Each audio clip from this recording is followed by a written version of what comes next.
By the way, why do we still know nothing about that guy in Butler? What's going on? That was a good question, a question that most people thought would be answered by the new administration. There's a lot of frustration that we still don't know about that shooter in Butler. Is there frustration on your part? Will we get transparency? Will we know the bottom line story? I'm relying on my people to tell me what it is. But his people insist there's nothing there, and they don't seem interested in finding out more. How come we don't have more information on the assassination attempts on President Trump? If there was a big explosive there, right? Given my history as a Secret Service agent and my personal friendship as a director does with the president, give me one logical, sensible reason we would not have. If you can think of one, there isn't. In some of these cases, the there you're looking for is not there. What a baffling thing to say. The reality is that the FBI, as of today, is actively preventing an honest look at what happened in Butler. By the way, why do we still know nothing about that guy in Butler? Good morning, Owasso. This is the Twins with Owasso Live, and this is the Morning Loop. So, yeah, Tucker Carlson did that expose piece on Thomas Crooks is the guy's name.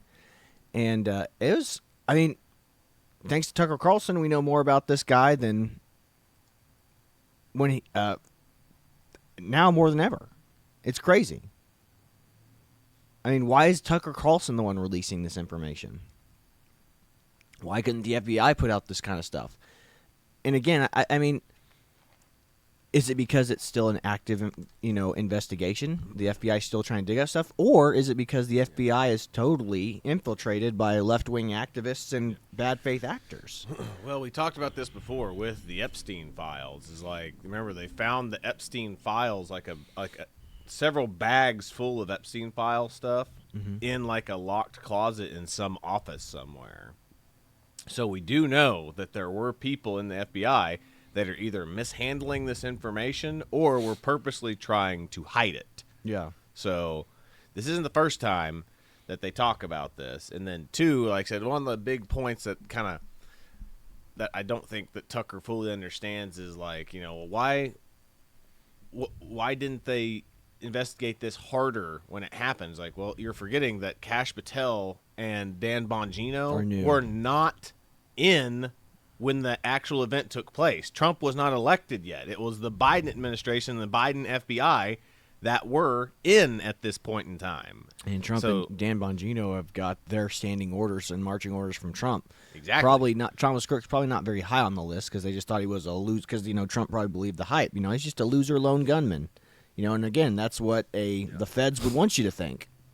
Yep. So, and again, if you've seen American Made, and I don't know how true we should take anything we can see from American Made, like that with movie any Hollywood Cruise. movie, extremely playing loose with the term, like based on a true story. If it's to be taken somewhat seriously, I mean, that guy that basically hired Tom Cruise had basically no oversight. He was just producing results. So as long as whoever's producing results, it's like if they're creating false flag terrorist attacks by creating terrorists like Thomas Crooks, and they're able to stop them, or if they carry out their things, I mean, they're working. It's working the way they intend it to.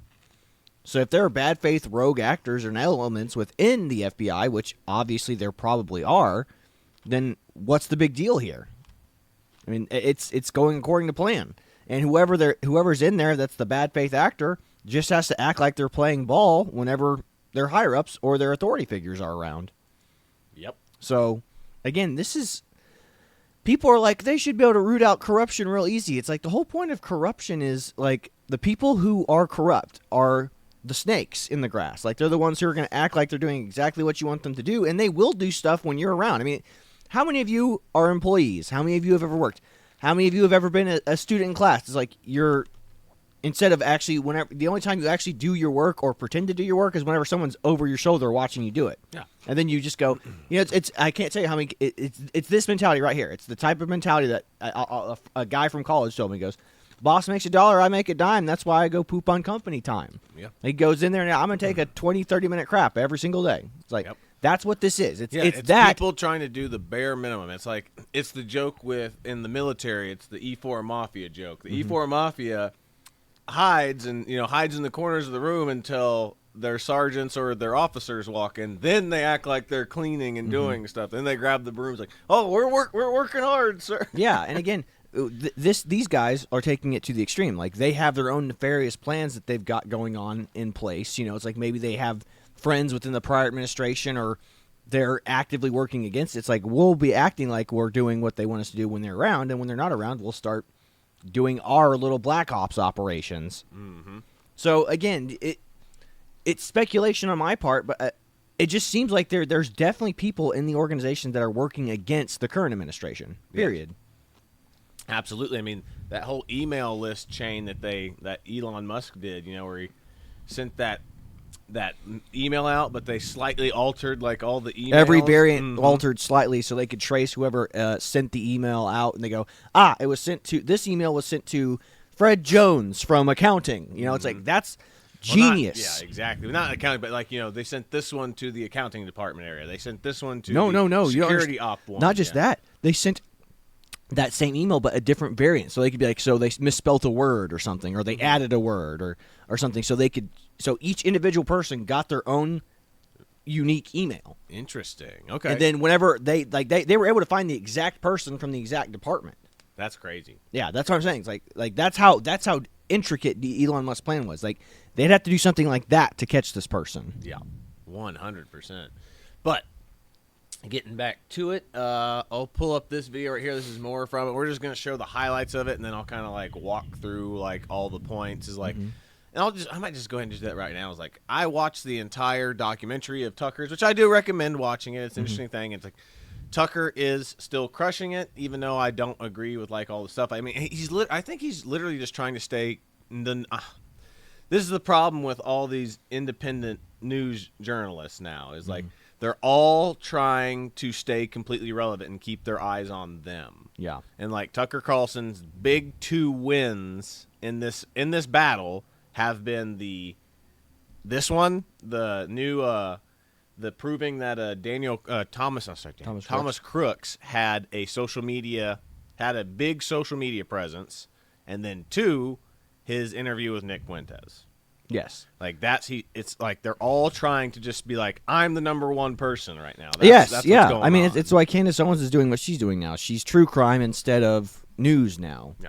Well, like, we might do a deep dive on Candace Owens and talk about where she actually came from. Yeah. And her rise to strange fame. origin story, because remember, like, Candace Owens was not And her a conservative. and her predictable fallout within every organization she goes to. Exactly. Like I said, you can literally track her like situation. Like, this has happened everywhere. She comes into an organization, she basically tries to take over. The people there don't want her to take over, and then, you know, she falls out. Proceeds to take a dump on the dinner table every time she leaves. Yes. That's why I said I like Candace Owens. I still like Candace Owens, but she is her style of doing things is toxic. Everything about her, from her origin stories, is completely toxic.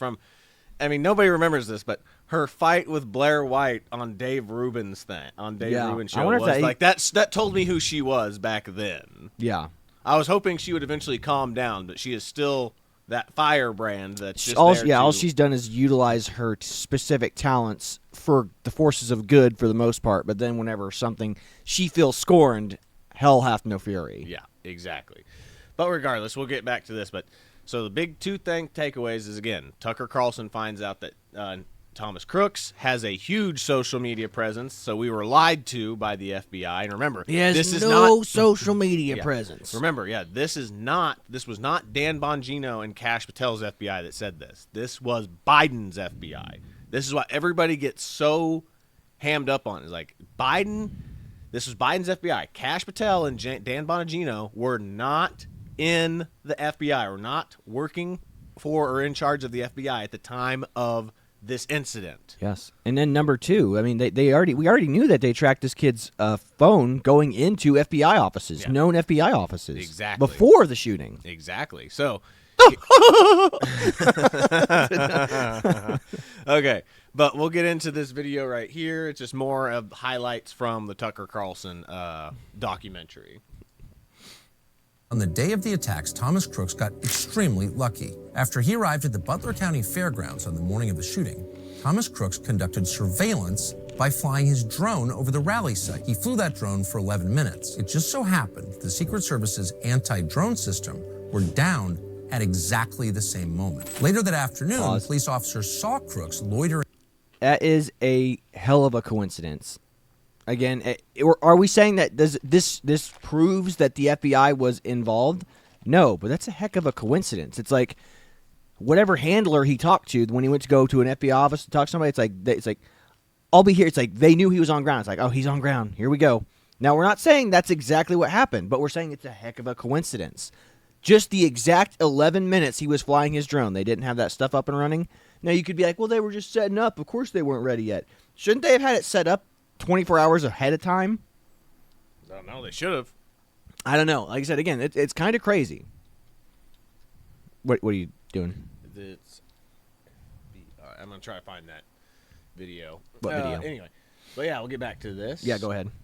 With a backpack and a rangefinder. They identified him as a suspicious person, which he clearly was, but quickly lost track of him. And so Crooks climbed to the top of the American Glass Research Building. That happened to be the only building in the area that did not have a video surveillance system. It was also, remarkably, inexplicably, outside the Secret Service's security perimeter, despite the fact it was very close to the stage. 2 local police officers assigned to the building saw Crooks, but they didn't report him. A third officer who was supposed to be there left early. At 6:11 p.m., Crooks opened fire from the rooftop. All of it makes you wonder, what are they hiding? On the day of the attacks, Awful convenient. Mm-hmm. Again, is it possible that all the cards lined up perfectly for this guy to do this thing? I mean, again, remember, Democrats all think this was staged and set up to give Donald Trump that fight moment. Yeah. They think that it was a ketchup packet or whatever that he just threw on his ear or whatever. Yeah, he fell down, put the ketchup packet on his ear, and then walked away. Got that cool moment. And again, this is what's nuts. This whole thing, I mean, it's just a series of it's either the most convenient set of coincidences of all time, or the FBI was, again, we already know that he visited the FBI's office. We knew that before. Yep. And then he had no silverware in his house. He had no social media presence, which we know this is what Tucker Carlson's whole video is about. It's like he did have a social media presence. Mm-hmm. So, yeah.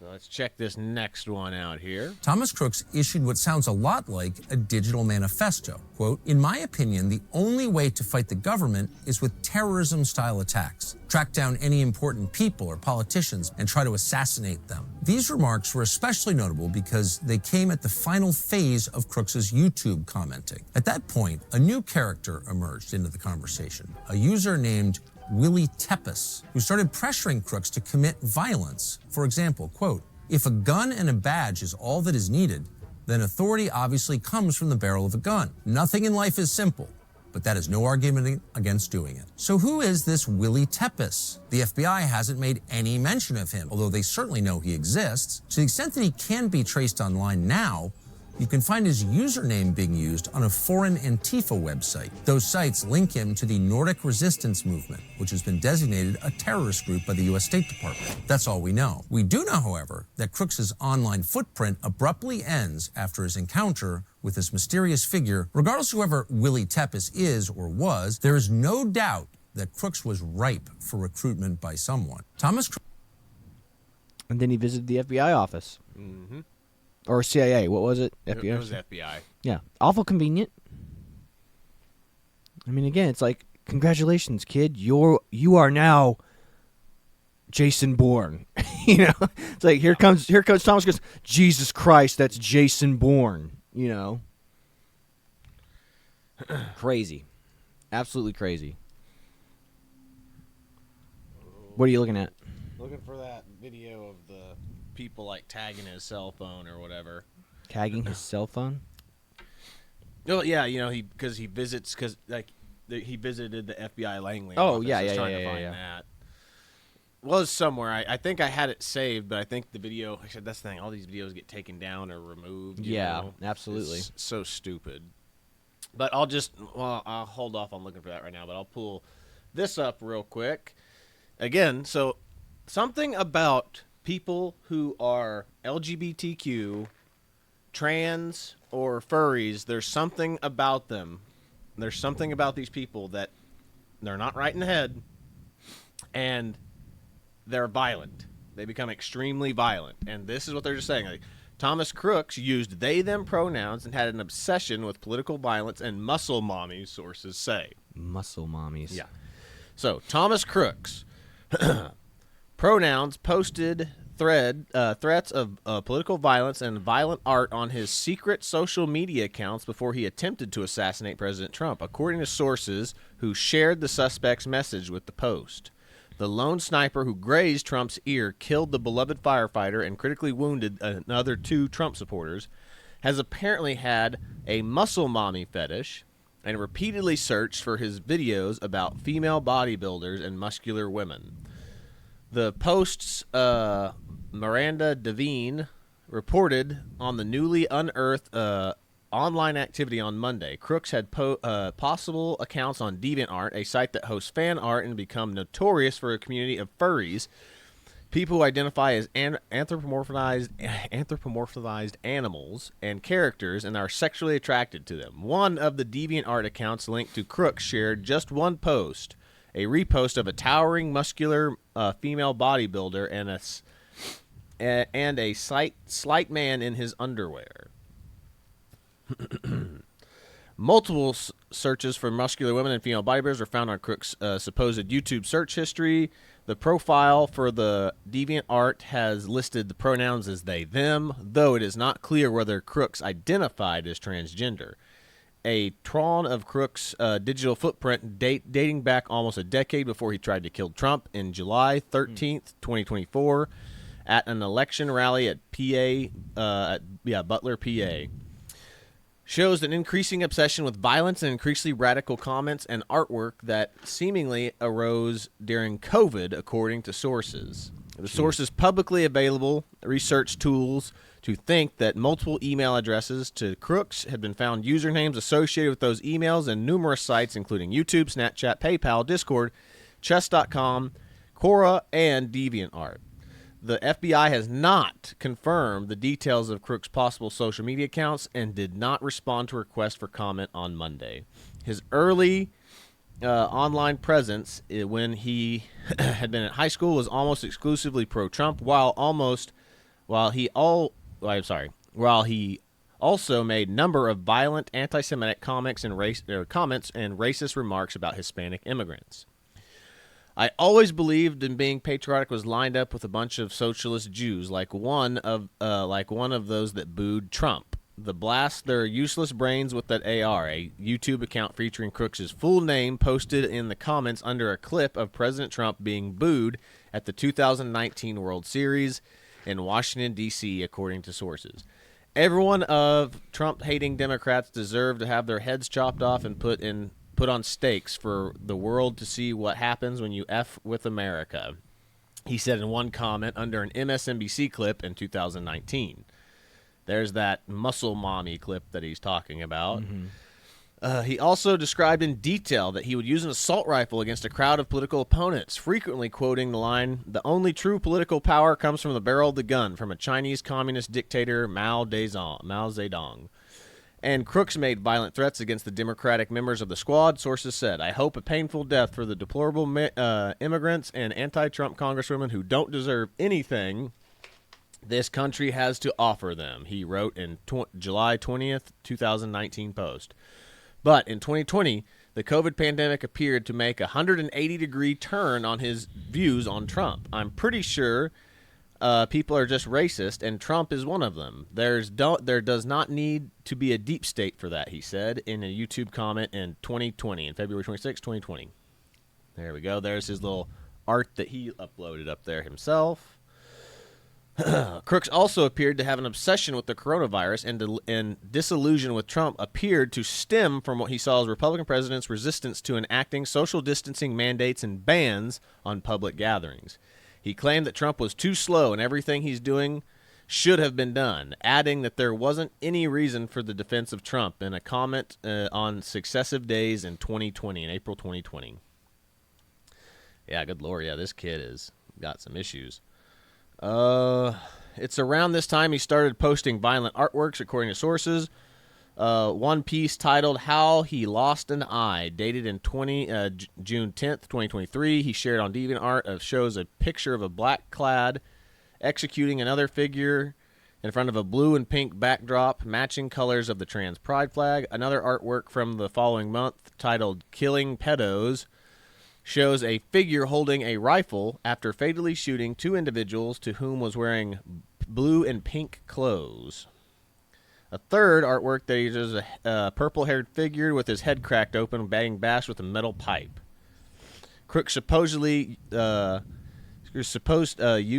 and Google searches also reveal a pattern of violence and obsession with guns and famous assassinations. Between 2019 and 2020, he made searches for Lee Harvey Oswald, Jack Ruby, the Oklahoma bombing, and the Pulse nightclub shooting in Orlando, among other attacks. He also searched how to fire an AR-15 as fast as possible, as well as how to make a fertilizer bomb and a Molotov cocktail.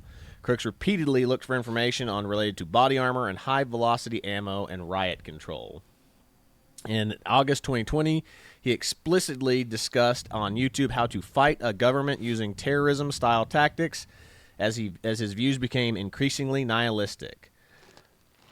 IMO, the only way to fight the government with terrorism-style attacks: sneak a bomb into an essential building and set it off before anyone sees you. Track down the important people, politicians, military leaders, etc., and try to assassinate them, he wrote, according to sources. He also noted that such an act would likely result in the person's death. Any sort of head-to-head fight is suicide. Even ambush-style / surprise attacks aren't going to end well, he said in a YouTube comment. Jeez. That's crazy. Mm-hmm. But yeah, I mean, it seems like he's not. He seems like he's anti-pedophile and anti-gay a little bit. Well, but that. I think that kind of has partially to lead to it. Is like, because with the Democratic narrative that Trump is on the Epstein list, he probably assumed that Trump was like that. And again, this is the problem that I talked about. Is like, I think this is why his views radically shifted during COVID. Is because people being out in public and being around people, the old "go out and touch grass" meme is. People keep you accountable. Yeah, when people can keep you based in reality. Yeah, exactly. When you are locked in your house and you only can be alone with your dark thoughts, you can start going down rabbit holes again. You start going to the darkest places in your mind, and this is where this kid was clearly going. And he was getting, according to this Willie Tepes thing, he was being radicalized by people, bad faith people. I mean. You could even argue that it's possibly, if you want to go down the deep rabbit hole, you could say that Willie Tepes is possibly an FBI agent that was trying to radicalize him. But Absolutely. I mean, that's going to the far extreme of this. Like, and more than likely, it's probably just some guy that was just like, "Yeah, you should do bad things," It's fun to do bad things. Yeah, exactly. Doing hood rat stuff with my friends. But yeah, I mean, again. COVID was such a bad time for everybody, especially young minds who didn't have anywhere to go. I mean, this kid clearly didn't. I don't think he was in college, was he? No, I don't know if he was in college. He was working at a nursing home facility, according to the Tucker Carlson thing. But like I said, in school, he had just graduated high school. He was only like 20, I think. Yeah. So this makes sense. I mean, so he wasn't around people his age. He didn't really I mean, if you're working at a nursing home, there's no way there were ladies lined up for this guy. So he was attracted to strong, he's a little, he's like a stick in the wind. Yeah.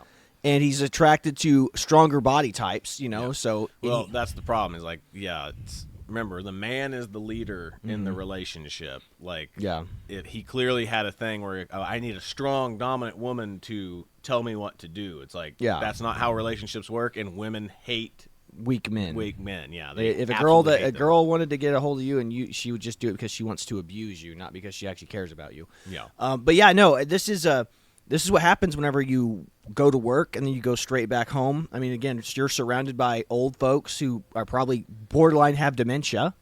I mean, we've been in plenty of nursing homes. That's, it's not a fun place to be. Yeah, when you're at a place where you can go to a dark place real quick, being around a place where people are on their last. It's a demanding job. It's a lot of hard work doing that kind of stuff. I don't know what his position was in there, but I assume he was probably somebody who helped the old people.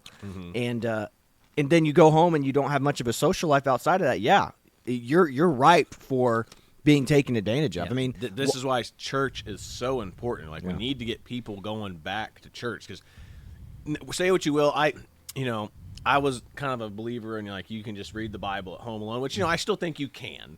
And because your relationship with God is with you, but that's the thing, your church keeps you accountable. Yes. Like, the people in your church, if they truly care about you, for will Catholics, keep you confession, I mean, it's like, if you're not confessing your sins, your sin's just your dirty little secret between you and God. But, you need other people around you to be like, hey, man, that's, you got a problem, and you need to take steps to get to it. You can't just say, Hail Mary, forgive me for my sins. It's like, no, it's like, you have to be proactive in stopping whatever that sin is. And again, if somebody had been like, hey, man, you have a strange fetish problem, and we need to make you a strong man that women want to get with, you can't be this weak, scrawny-looking dude that no woman wants to get with, and you imagine that there's some big, strong dommy mommy out there that's going to get with you. Yeah. Not going to happen. Those strong dommy mommies are looking for guys who can dominate them. Yes, 100%. Which we're going to bring in to this next few things that I have pulled up here, which talks about how, again, the Democrats have been hiding this information for a long time. And, Stephen A. Smith, Democrats ignored the Epstein files under Joe Biden. You were there for 4 years. How come you didn't open it as the Democratic Party then? What am I missing? And we're about to speculate as to why that is. Not speculate, we actually know why that is now. So let's check this out first. We'll just start with this Stephen A. Smith video right here. Keep in mind that the Epstein files were in existence and free to have been opened during the Biden administration. You were there for 4 years. How come you didn't open it as a Democratic Party then? Pause. What am I missing? Because if there was something in the Epstein files that would have prevented Donald Trump's ascendance back to the White House, they would have put it out.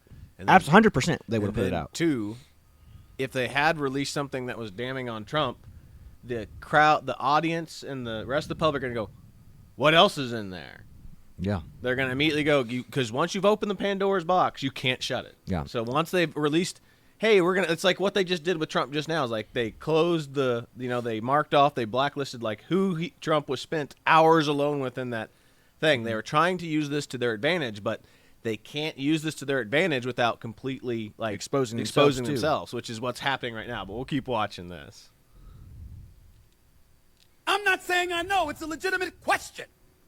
Maybe I don't remember the answer. Maybe my extraordinary producers should be able to help me during the commercial break. But from my understanding, the same files that were open or being open now with the 220 pages of documents or whatever it is, with various emails, that could have been done when Biden was in office. Well, why didn't you do it? If it's so important now. What were the Democrats doing at that particular moment in time? Ladies and gentlemen, keep in mind. Again, it's all about political posturing. It's the reason the Democrats just literally re-released the redacted Epstein list remember, Trump was in a house, with his own private house, with one of the victims for hours. What does it even mean? Mm-hmm. Again, that's why they're redacting things so they can try to make him look guilty. It is ridiculous. Yep. Which this is why they don't want to release the Epstein files. This is why the Democrats don't want to release the Epstein files right here. Mm-hmm. This should be the #1 story in America right now. The House Democrats exchanged text messages with Epstein on how to hurt Trump in 2019 congressional hearing. It's because Epstein was working with the Democrats. Mm-hmm. So I'm going to pull this video up right here. I've got a couple of these, but check this out.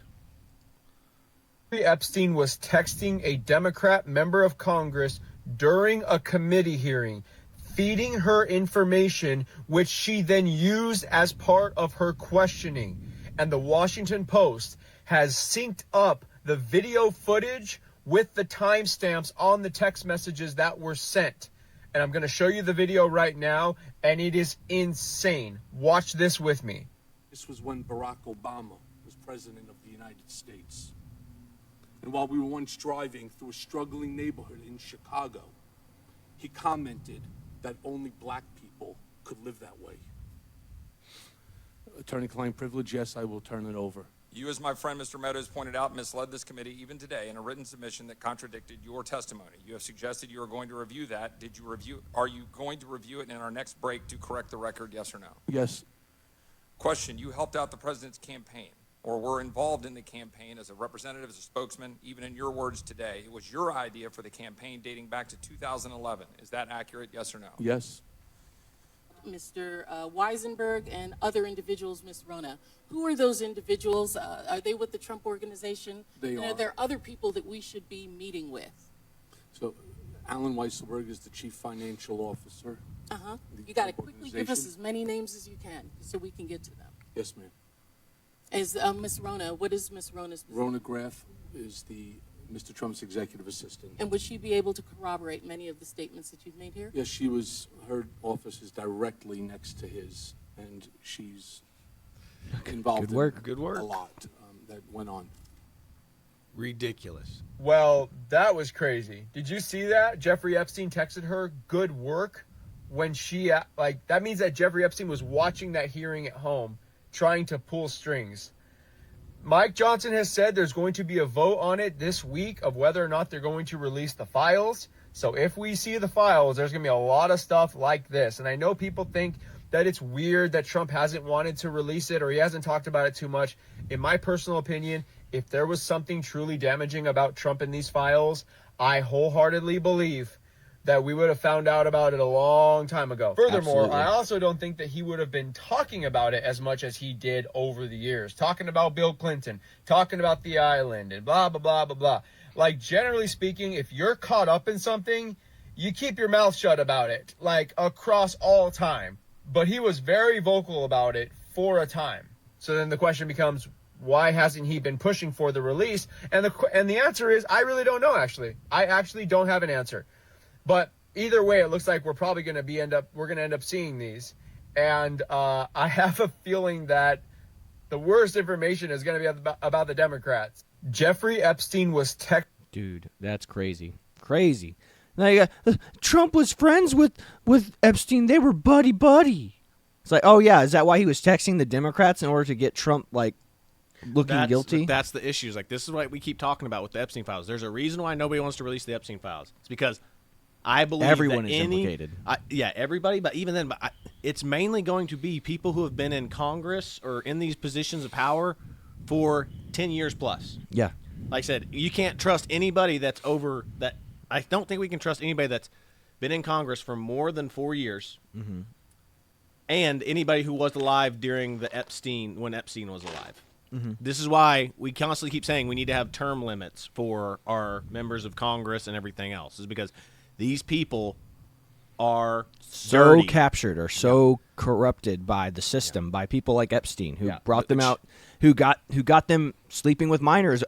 Again, they probably didn't know they were sleeping with minors, but they've got that dirt on them, and they're like, now you are our pawn forever.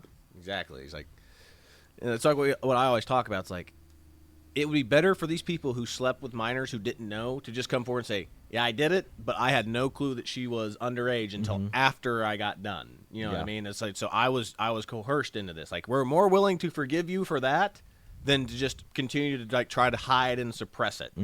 But getting back to it, here we go. Democrats, Block A, anonymous consent to release. Unanimous consent to release the Epstein files. Yeah. So check this out. Happened to you today?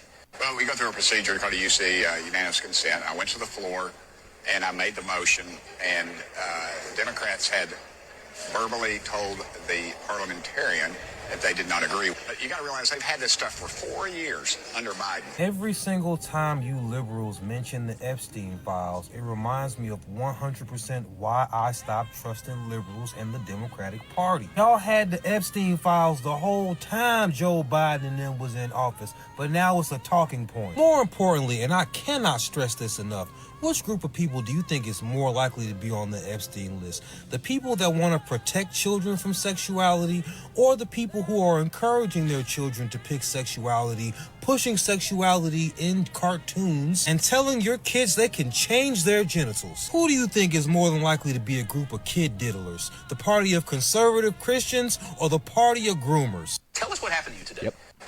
That's true. Yep. And again, I can't tell you how many comments we get all the time. It's like, it's the Republicans blocking the Epstein files from being released in our comments all the time. Anytime it comes to Epstein. It's just like, no, it's Democrats too. Democrats have blocked it several times too. Why didn't you guys release it under Biden? And then they just make up some half-ass excuses. Well, they didn't have the resources or whatever at the time. Just like, okay, so you're making excuses right now. Like, it's evil. It's true evil when you make this much excuse. If you would not give Trump this amount of leeway, why do you give this much leeway to your Democratic overlords? Yeah, exactly. This is the Democrat double standard. It's ridiculous. Then here we have this right here. Remember this. Large panel of Epstein victims say they never saw Trump do anything wrong. Fake news, NBC, and Democrats did not want this answer. This is why no one trusts the fake news. And we got to refresh it. There we go. Uh-oh. We might be in trouble. Uh-oh. Too much stuff going on. There we go. I have to ask, and I know, and it's just something that I think we're compelled to at this moment, with the attention on President Trump, with these questions around a pardon.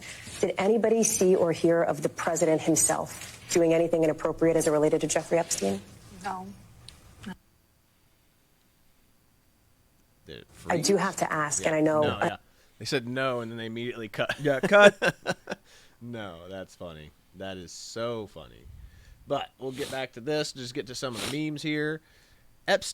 Trump is in the Epstein files. It says here that Epstein hated Trump. But Trump is mentioned by the Democratic donkey. Yeah, this is the Democrats for you right now. It's like, if Trump's mentioned in it, despite the fact like Epstein hated Trump, they didn't like each other. He got kicked out of Mar-a-Lago. Doesn't matter. Does not matter. They don't care. Then let's see here. There's this one right here. Leaking the Epstein files, thinking you finally got Trump, Democrats. And it goes, exposing your own party instead. Again, literally, Democrat texting Epstein during the hearings. That's crazy. That is insane. He had been implicated in all that stuff at that point too, right? Yeah, he did. And again, we already know that they were saying, if you can help us get Donald Trump indicted and prosecuted, we will make sure that your case is swept under the rug. That's what the promise Democrats were making him. Now, you as a Democrat could be like, they were just saying that so they could expose the corruption. Then they would have thrown the book at him and tossed him in the slammer. You know, it's like, that's the fantasy that people who are voting Democrat are thinking. They're like going, no, they were just working him. That's what Democrats do. They work all the angles. You know, it's like, no, they would have literally, if they had been able to indict Trump, prosecute him, and put him away, I guarantee you, they would have done whatever promises they made Epstein, he would have gotten away with. 100%. 100%. They'd be like, look, Epstein was just the victim. It was Trump who put Epstein up to all that nonsense. You know what I mean? Like, this was all Trump's idea. Yeah. Guarantee it. Yep. Well, let's check this out real quick. There's one more of these I've got pulled up, and then we'll kind of end it out the show for the day. Someone needs to check on the Democrats, because what are they even doing? They just had to delete a tweet that they posted earlier today because they claimed that this email proves that Trump spent Thanksgiving with Jeffrey Epstein in 2017 when he was... I forgot about this. Yeah, they kept saying that he spent Thanksgiving with Epstein, whereas this is when he was president.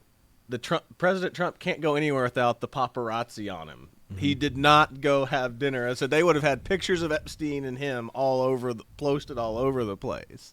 So... I forgot about this. President. Yeah, big problem with that is that all it takes is a simple Google search to prove exactly every single thing that Trump did on that day, and you can easily tell that he didn't spend it with Jeffrey Epstein. And you know it's bad when they had to delete the tweet, because this Twitter account, this official Democrats Twitter account, they just go full bore with all the lies. I mean, they do not have any problems leaving lies up. And you know it's bad when they had to delete it. This is just getting embarrassing at this point. Not only can articles like this prove exactly what he was doing, but of course, since he was president, they have literally his minutes. Every single thing he did on that day, where he was. And as we know, Trump had banned Jeffrey Epstein from Mar-a-Lago years and years and years prior, okay? Trump was in Mar-a-Lago, Trump was in Florida the entire time. Now, as always, when these fake stories are posted, the damage is already done, right? I mean, it got millions of views. You had big Twitter accounts reposting it, saying, oh, Trump was with Epstein on Thanksgiving in 2017. Now, the fact that they deleted it is going to get a lot of attention, and the truth is hopefully going to be spread. But they got what they wanted, right? They pushed a fake narrative. But again, when you are proven to be a liar, it hurts your credibility so much more. And when people find out that they are lied to, it makes them oppose you even more. So they keep shooting themselves in the foot. So go ahead, keep sending us more hoaxes. We'll keep debunking them, and we'll keep gaining trust with the American people while you guys destroy yours. So this is the problem, though. Is like, I don't believe this because I mean, I believe that they posted this lie. I'm not trying to say that, but the Democrats don't care. All they're looking They're for so is anti-Trump. yeah. Yeah, they are sold on their ideology. Like, Trump is bad. Trump is Hitler. Like, they will believe anything you tell them that Trump is bad. Yes. This is the problem. We're at the point where as people are consuming the stuff that matches their worldview. They're not pursuing the truth. They're pursuing, oh, this confirms what I believe, therefore it's true. Mm-hmm. That's what Democrats are at. They are ideologically captured. Like, I mean, literally. I mean, I could pull up anybody in my Facebook who is anti-Trump and look at their reels that they share, and you can see how ideologically captured they are, how irrational the thoughts and the posts that they make are. But again, this is the people who passively consume news and passively consume reels. They are in their little algorithmic generated bubble, and they're not getting out of it. And the only thing that's going to get them out of it is something that happened. Like, again, me and my wife, we send stuff to our liberally captured friends, but you know what happens whenever we send them a video that debunks whatever their little worldview is? 9 times I'm like, I'm not going to watch this. I don't watch. You know, I Google search this person. It says they're a right-wing grifter. You know, it's like, okay, well, that's the extent of our conversation. Or they just leave me on red. You know what I mean? They'll look at it and be like, nah. And the only thing you can do is hope and pray that they watched it. You know what I mean? Mm-hmm. And here's this last video. This is kind of relevant. This goes back to the Obama administration. Just like showing, because again, that's what I said with that Raven 23 where those Blackwater contractors got sold down the river. Like, I mean, they literally proved that Barack Obama sold those guys down the river for a political win, for a other country's like president win. Yeah. So here's this one where this guy wrote a book about this is one of the Navy SEALs that was in Zero Dark 30. You know, the one of the guys that actually killed Osama bin Laden. Yeah. His book contradicted the movie Zero Dark 30 that came out. Mm-hmm. And the Obama administration went after him because he was ruining their big movie moment. Their Which, narrative. again, so this is how you know that the Barack Obama and his administration were heavily involved in the movie Zero Dark 30 is because... why do you think they started working for Netflix immediately right after they got out of the White House? Yes, if they can be on the board and be executive producers on all the stuff that is produced, they can change history to fit their narrative. Again, it's the whole JFK assassination movie stuff, like, you know, the JFK movie by Oliver Stone. It's like that said everyone, Republicans killed. Yeah, everyone JFK. who watches that movie is going to be like, "Wow, the conservatives had the most to gain by killing JFK." Like, It makes I thought so it was much LBJ sense. that had the most to gain. Exactly, but I mean, again, that's why the left is so. They have the levers of power. You're not going to remember what actually happened. You're going to remember what is taught in the textbooks. Whatever liberal person wrote in the textbooks and said, "This is what history was." Andrew Klavan's take on that was great. It's like nobody's going to remember the textbooks. The average Joe is not going to remember what the textbook said about JFK assassination. They're going to turn on the TV, see whatever what's the movie even called? I forget what the movie's even called. It's just called JFK by Oliver Stone. Yeah. They're going to go watch that on TV and go, "Wow, that's who really did it. The Republicans killed JFK." Yes, exactly. Again, it's if it's on a movie, that has to be true. You know what I mean? Like that's how people will remember it. Mm-hmm. Again, it's even movies that are really accurate. Movies like, you know, 13 Hours or things like Black Hawk Down. Like, it gets the gist of the story right, but there's a lot of stuff that they converged, characters they left out. You know, there's a lot, you know. So it's scary. It's scary that the left is always going to have that political lever of power where they can change. History is what they say it is. It's the whole Woody Allen, you know. It's like standing up to the communists, you know. It's the Woody Allen like going, you know, giving the speech to the anti-American trials, like going, y'all are just a bunch of little kids who are scared, you know. It's like, oh yeah, you tell the government for looking. It's like, again, it flies in the face of the truth where it's like, you know, they actually found communists, right? Yeah. They actually found and prosecuted real communists who were trying to undermine the American system. Exactly. That's why the Democrats take that narrative, because they were the ones Salem witch trials, Salem witch trials, you know. Yeah. But we'll pull this up real quick and we'll see what this guy has to say about his experience with the 13 Hours movie. That's a narrative that could counter yours, whether you've read it or not. What do? You crush the competition. If you have a Hunter Biden laptop weeks before a presidential election that could upset the election, what do? You have 100 former intelligence officers write about the fact that this isn't a real laptop and this is all fake. My book came out before the presidential election, and it came out before Obama's movie, before the Zero Dark 30 movie. My book was a surprise to the White House and everybody else. The DOJ is sent after me. Holy sh**. You think getting in a gunfight's bad. I've never seen anything like it. I didn't know anything about it. I didn't know that this world existed. So this really happened because Zero Dark 30, the president's in Panetta's movie, wasn't out. If I look at somebody who's running for president for a second term, who's gonna run very much so on his movie that he's promoting, that's promoting his heroic decision-making to take out bin Laden, you wanna make sure that narrative is out there. Well, if a nobody presents a narrative that could counter yours, whether you've read it or not, what do? You crush the competition. If you have a Hunter Biden laptop weeks before a presidential election that could upset the election, what do? You have a But yeah, I mean, that's the truth. Anything that counters the official government narrative is going to be destroyed. It's like, well, this is how I saw it from my perspective on the ground while I was there. No, don't listen to him. Don't listen to him. He's a nobody. He's a grunt. He's a door thumper. He doesn't have the whole picture. We have the whole picture here. He might have been there, but he doesn't get it. He's just a soldier. He's just a Navy SEAL. He doesn't know any better. We just point him in the right direction, and he says, we say jump, he says how high. He doesn't know what's going on. He's a dum-dum. That's what they're doing. That is the whole point. And that's what the government thinks of you. You are just a useful idiot to the government. The government is the OnlyFans model. You are the pay pig. They'll tax you. They'll say, this is what we're charging you this time. We're increasing our subscription fee. And you just go, yes, Tommy, mommy. Punish me harder, big government. Again, that's what Democrats are, basically. They're like, oh, please tax me harder, daddy. It's pathetic, man. It is pathetic. We have a very weak society. We've cultivated a weak society. And, I mean, it's kind of one of those things where it's like, do we deserve to be destroyed? You know? Yeah.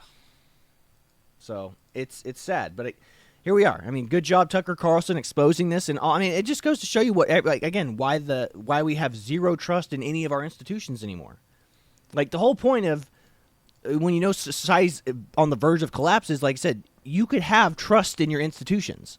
Can you trust the people that you vote into office? Can you trust the people to do what's in your best interest, in the town's best interest? Put their own selfish desires aside. You want those people in office. You want the people in office that are going to turn away from power. It's like, oh, I can't be elected there. You know, it's like, I don't want to hold power. Well, that's why we need you to hold power. The Maximus Decimus Meridius thing. Yeah. He goes, please, with all, I want you to be please, with all my heart, no. And it's like, that's why you must lead. You know, it's like, ugh, you know, but that's the truth. Most of us, like you said, we would just retire in the woods, build a big house out in the woods, and just live out there with a couple of animals in our family. But that is the issue. Is like, yeah, Republicans are afraid to abuse and afraid to use their power because they're afraid that they'll abuse it. Mm-hmm. And then they're absolutely correct because the Democrats, anytime that the Republicans use their power to any means, immediately attack them. Whereas if the Democrats, that's all they're there for, is to use exert their power. Exactly. I was elected here. Now I am the benevolent dictator. Mm-hmm. If I had been in Stalin's place, I would have ushered in the utopia. Yes, exactly. But this is the issue that we have, is like Republicans are terrified to use power. Liberals and Democrats are not. They will use it against you in a heartbeat. And as we've seen, Trump is the ultimate representation of them abusing. And this guy that we just watched, this Navy SEALs, and the Raven 23 guys. The Democrats are not afraid to go after you for being a political adversary to them. Yeah. They are not afraid to. They will weaponize the full might of the government. Again, never pass a law you aren't willing to enforce at the end of a gun. Yeah. Every law you pass, you'd be willing to walk up to your neighbor and be like, I'm enforcing this law. Obey it or die. Mm-hmm. That is, every time you pass a law, that is what you're doing. If you don't think that, if you're not willing to do that, don't pass that law. Yeah, exactly. And we know the left is willing. I mean, the left goes, you'll be the first. I mean, the left tells us, the right will be put in indoctrination camps and re-educated. Yeah. Again, how many people do you have to kill to usher in your utopia? China did it. I mean, I don't think anybody thinks China is a great utopia. That's what we talk about. It's like anybody that, because remember, they don't believe the left and the Democrats are a godless party. So anybody that's standing in the way against progress or your utopia is the devil. They are evil. Like, we've learned throughout history that things only get worse under communism and socialism. Yes. Like, you literally are creating your own hell. I mean, the UK right now is having, what they're having issues with now, because they've imported so many third world people. They're having trash being thrown into rivers again. Like, huge. The huge, River Thames. Mhm. Yeah. Again, it's like what I told you. In Vietnam, there was no infrastructure for trash. Like, they don't have garbage trucks come and pick up trash. So, like, literally, they would walk to the rivers, toss their trash in the river, because where else are they going to throw it? Yep. We're not just going to collect it and throw it in the street and have it pile up. The river's going to carry it away at least. Yeah. It's like, that's honestly the difference between a third and a second world country, is like how well you can get rid of your refuse. And I don't mean just trash. I'm talking about your sewage as well. Garbage and sewage. How do you get rid of your garbage and sewage? That is what is the making of a first world versus a second world nation. Yeah. And again, we just live in this fantasy world where all cultures are equal and Trump's the great villain, and there is no devil. The devil is the enemy within. Mm-hmm. But gosh, it's just so pathetic. But here we are. Good job, Tucker Carlson. It was a great interview that he did, or not an interview. It was a great documentary or expose about Thomas Crooks, and we have a funny video to kind of play us out today. So that's what I've got for you today. This is the Twins with Owasso Live. This was the Morning Loop. Be sure to like, share, and subscribe so you too can stay in the loop. But that's all we've got for you today. God bless you. See you later, everybody. I can't stand the globalists. The goblins hate 1776. George Soros, the Saruman of Middle-earth, has a gay son. You're late. A wizard is never late, Tucker Baggins. He arrives precisely when his globalist research is concluded. Ha ha ha ha ha! I can't stand the globalists. The goblins hate 1776. George Soros, the Saruman of Middle-earth, has a gay son. You're late. A wizard is never late, Tucker Baggins. He arrives precisely when his globalist research is concluded. Ha ha ha ha ha!